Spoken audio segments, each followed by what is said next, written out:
अस्सलाम वालेकुम नाज़रीन, आप सबका मेरे चैनल पर इस्तकबाल है। चलिए चलते हैं अपने वीडियो की तरफ। बिस्मिल्लाहिर्रहमानिर्रहीम। नाज़रीन, देखिए हम लोग ने यहाँ पर तक पिछली वीडियो में मश्क की है। चलिए आगे चलते हैं।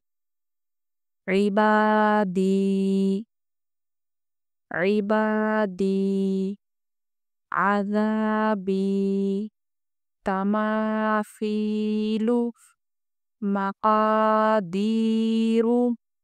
अख़ीही, बनीही।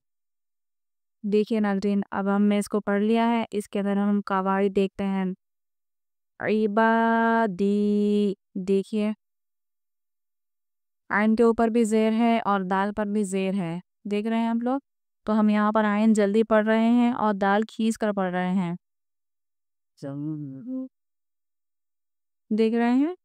तो आइन इसलिए पढ़ रहे हैं जल्दी क्योंकि ये सिर्फ हरकत है, और डी इसलिए खींच रहे हैं क्योंकि यहाँ पर या मद्दा है, यानी कि ज़ेर को खींचने के लिए या मद्दा लगाई जाती है, तो वो यहाँ पर मौजूद है, इससे हमें इसे खींच कर पढ़ना चाहिए।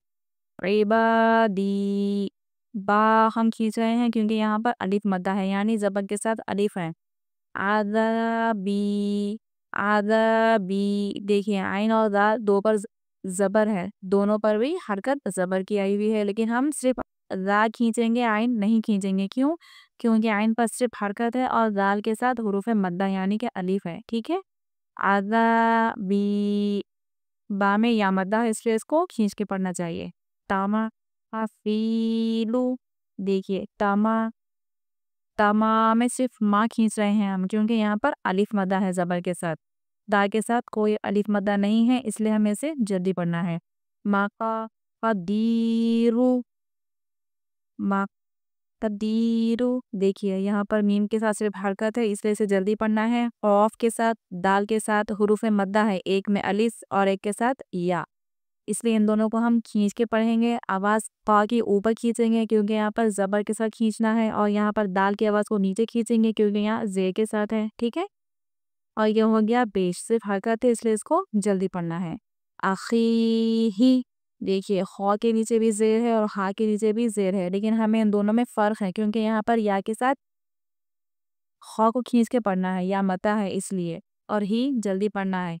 बनीही, नून और हा में फ़र्क है क्या? या मद्दा का। नून के साथ यहाँ पर या मद्दा है, इसलिए इसको खींच के पढ़ना है। देखिए नाज़रीन, अच्छे से पढ़ने की कोशिश कीजिए, समझिए इसको अच्छे से, आप आराम से पढ़िए, समझने की कोशिश कीजिए, तो आप लोगों को जल्द से जल्द समझ में आ जाएगा, तो आप लोगों को तजवीज़ के साथ कुरान पाक पढ़ने में भी आसानी हो जाएगी। एक मुद्दा फिर से मैं आपको पढ़ा दी हूँ, देख लीजिए।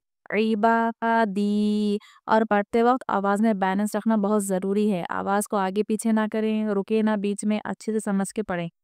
कोई ज़्यादा खींचे, कोई कम खींचे, ऐसे ना करें, बल्कि जब दो हरूफ मद्दा साथ में हो तो आप उसको चाहिए कि बराबर से खींचो, यानी कि जितना आप बा खींच रहे हैं आप उतने ही दाल भी खींच कर पढ़ें। अगर ऊपर नीचे करेंगे तो तलफ़्फ़ुज़ ख़राब हो जाएगा उसका। ठीक है? इबादी, आज़ाबी, तमासीलु, मक़ादीरु, देख रहे हैं आप? मक़ादीरु, ऐसा पढ़ने से क्या है, अल्फाज की जो खूबसूरती है सब ख़त्म हो जाएगी। ठीक है? तमासीलु, आप ऐसे नहीं पढ़ के तमासीलु ऐसे पढ़ेंगे तो भी इसका मतलब पढ़ने में कोई मज़ा नहीं आएगा। इसका सारा जो भी पढ़ने का तलफ़्फ़ुज़ हो जाएगा, ख़राब हो जाएगा। ठीक है? तो हम वज़न पढ़ना चाहिए, आवाज़ में बैलेंस रखिए, अच्छे से पढ़िए। अख़ीही, बनीही, ठीक है नाज़रीन? अब हमने हुरूफ़ मद्दा के दो हरूफ को अच्छे से समझ लिया है, एक है अलिफ और एक है या, यानी कि अलिफ के साथ ज़बर आता है और ज़ेर के साथ या आता है। बस ये याद रखिए आप कि हरकत जो होते हैं ज़बर ज़ेर पे, इसको जल्दी पढ़ते हैं, और जब ज़बर को खींचना होता है तो उसके साथ आता है अलिफ, और जब या को खींचना होता है तो सॉरी, जब ज़ेर खींचना होता है तो आता है इसके साथ या। ठीक है? अच्छे से इसको ज़हन नशीन कीजिए। जब खींच कर पढ़ना होगा तो उसे हम कहेंगे हुरूफ़ मद्दा। कितने हुरूफ़ मद्दा? 3 है। इसमें से आप 2 की मश्क हाँ हो चुकी है। आगे हम अगली वीडियो में आगे की मश्क को देखेंगे इंशाअल्लाह। ठीक है नाज़रीन? तब तक के लिए अल्लाह हाफ़िज़।